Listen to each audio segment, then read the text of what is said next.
नमस्कार। कल भाजपा की केंद्र सरकार ने सीए लागू करने का नोटिफिकेशन जारी किया है। 10 साल देश पे राज करने के बाद ऐन चुनाव के पहले इन लोगों को सीए की बात करनी पड़ रही है। अगर 10 साल में कुछ अच्छा काम कर लेते तो शायद आज सीए की जगह अपने कामों पे वोट मांग रहे होते। आज देश के सामने सबसे बड़ी समस्या महंगाई और बेरोजगारी की है। किसी को भी घर चलाना मुश्किल हो रहा है, इतनी ज्यादा महंगाई हो गई है, कमर तोड़ महंगाई हो रही है। उधर हमारे युवा दर दर की ठोकरें खा रहे हैं रोजगार के लिए, उनके ऊपर डंडे लाठियां बरसाई जा रही हैं। ऐसे में सरकार बेरोजगारी और महंगाई का समाधान ढूंढने की बजाय सीए की बात कर रही है, तो ये बड़े दुख की बात है। ये सीए आखिर है क्या? बीजेपी की केंद्र सरकार का कहना है कि 3 देश, बांग्लादेश, पाकिस्तान और अफगानिस्तान, इन 3 देशों के अल्पसंख्यक जो हैं वो अगर भारत की नागरिकता लेना चाहें तो उन्हें भारत की नागरिकता दे दी जाएगी। इसका मतलब बड़ी संख्या में यहाँ से अल्पसंख्यकों को हमारे देश में लाया जाएगा, उनको रोजगार दिए जाएंगे, उनके लिए घर बनाए जाएंगे, उनको यहाँ बसाया जाएगा। अजीब बात है ना। बीजेपी की केंद्र सरकार से हमारे बच्चों को रोजगार दिए नहीं जा रहे, पाकिस्तान से लोगों को लाके उनके बच्चों को रोजगार देना चाहते हैं।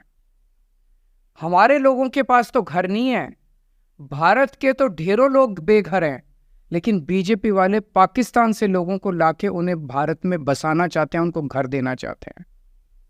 हमारे रोजगार उनके बच्चों को देना चाहते हैं, हमारे हक के घर उनमें पाकिस्तानियों को बसाना चाहते हैं।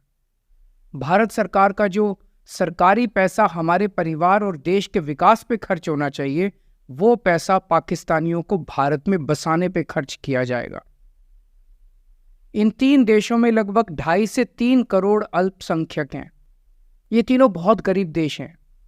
जैसे ही भारत के दरवाजे खुलेंगे, इन 3 देशों से भारी भीड़ हमारे भारत में आ जाएगी। अगर इन 2.5-3 करोड़ में से 1.5 करोड़ लोग भी भारत आ गए तो कौन देगा इनको रोजगार?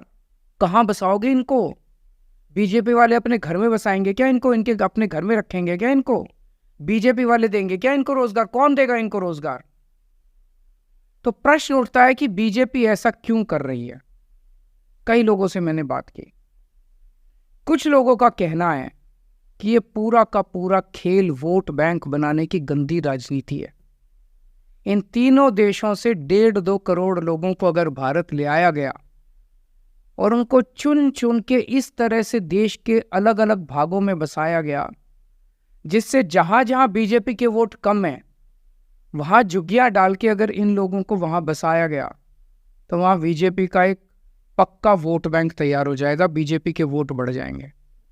और आने वाले इस चुनाव में तो नहीं, आने वाले भविष्य के चुनाव में बीजेपी को इससे बहुत बड़ा चुनावी फायदा मिल सकता है, ऐसा कुछ लोगों का कहना है। मुझे नहीं पता ये सच है कि गलत, लेकिन सबसे बड़ा प्रश्न है कि बीजेपी ये क्यों कर रही है। एक तरफ बीजेपी की हरियाणा सरकार हरियाणा के बच्चों को रोजगार देने में असमर्थ है। रोजगार के लिए हरियाणा सरकार अपने बच्चों को इजराइल भेज रही है। इजराइल में हम सब जानते हैं कि युद्ध चल रहा है, हमारे बच्चों को युद्ध में धकेला जा रहा है। अपने बच्चों को तो रोजगार है नहीं और पाकिस्तानियों को भारत लाके उनके बच्चों को रोजगार देना चाहते हो। मेरी तो ये बात बिल्कुल समझ से परे है। बीजेपी वाले पूरी दुनिया से बिल्कुल उल्टा चल रहे हैं। पूरी दुनिया में कोई भी देश अपने पड़ोसी देशों के गरीबों को अपने घर नहीं लाना चाहता। पड़ोसी देशों के लोगों को अपने देश में आने से रोकने के लिए पूरी दुनिया में हर देश तरह तरह के कानून बनाता है, बॉर्डर पे दीवारें लगाता है, बॉर्डर पे बिजली की तारें लगाई जाती हैं ताकि पड़ोसी देश का कोई भी व्यक्ति हमारे देश के अंदर ना आ सके। बीजेपी शायद अकेली पार्टी है पूरी दुनिया की जो पड़ोसी देश के गरीब लोगों को अपने देश में घुसाने के लिए दरवाजे खोल रही है, बिल्कुल उल्टा कर रही है। एक और बात है सोचने की, पिछले 10 सालों में 11 लाख से ज्यादा भारत के बड़े बड़े अमीर उद्योगपति और व्यापारी भारत छोड़ के चले गए।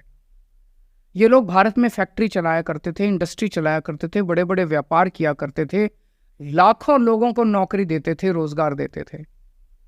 ये बीजेपी की गलत नीतियों और उनके अत्याचार से तंग आके भारत छोड़ के चले गए।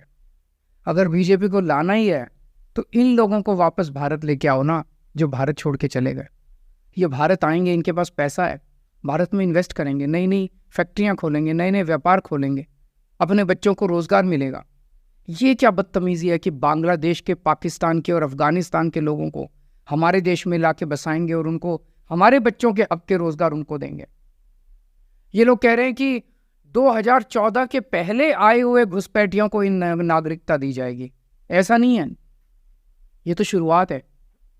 एक बार ये सिलसिला चालू हो गया, एक बार दरवाजे खुल गए तो फिर बहुत बड़ी संख्या में पाकिस्तानी और बांग्लादेश से लोग भारत में आने लगेंगे। आज बीजेपी कह रही है 2014 के पहले आए हुए लोगों को ही नागरिकता दी जाएगी। देख लेना, अगले चुनाव में ये बीजेपी वाले इस तारीख को बढ़ा के 2024 कर देंगे कि 2024 के आए हुए पहले वाले लोगों को दी जाएगी, और फिर इसे और आगे बढ़ा देंगे। मोटी मोटी बात यह है कि पाकिस्तानियों और बांग्लादेशियों के लिए भारी संख्या में भारत आने के लिए बीजेपी सरकार ने दरवाजे खोल दिए। ये देश के लिए बेहद खतरनाक है, और इसका सबसे ज्यादा खामियाजा उत्तर पूर्व, नॉर्थ ईस्टर्न स्टेट्स भुगत रहे हैं, खासकर आसाम। आसाम के लोगों की भाषा और संस्कृति खतरे में पड़ चुकी है, क्योंकि वहां पे बांग्लादेश से इतनी बड़ी संख्या के ऊपर इलीगल माइग्रेशन हुआ है। अब बीजेपी कह रही है कि इलीगल माइग्रेंट जो आए हैं उनको हम नागरिकता देंगे, उनको हम बसाएंगे, आसाम में बसाएंगे। आसाम के लोग बहुत नाराज हैं। एक तरह से देखा जाए तो हेमंत बिश्व शर्मा जो बीजेपी के मुख्यमंत्री हैं, उन्होंने धोखा दिया अपने लोगों को। अपने असम के लोगों की खातिर उन्हें सीए का विरोध करना चाहिए था। उन्हें कहना चाहिए था कि असम के लोगों की संस्कृति और भाषा दोनों खतरे में है, ये बिल्कुल बर्दाश्त नहीं किया जाएगा। तो दोस्तों, पूरे देश की मांग है कि सीए को वापस लिया जाए। हम किसी हालत में अपने बच्चों की नौकरियां, अपने बच्चों के रोजगार दूसरे देश के लोगों को किसी हालत में नहीं देंगे। और अगर बीजेपी नहीं मानती तो इसको वापस नहीं लेती, तो इस चुनाव के अंदर बीजेपी के खिलाफ वोट करके आप अपना गुस्सा जाहिर कीजिए। नमस्कार।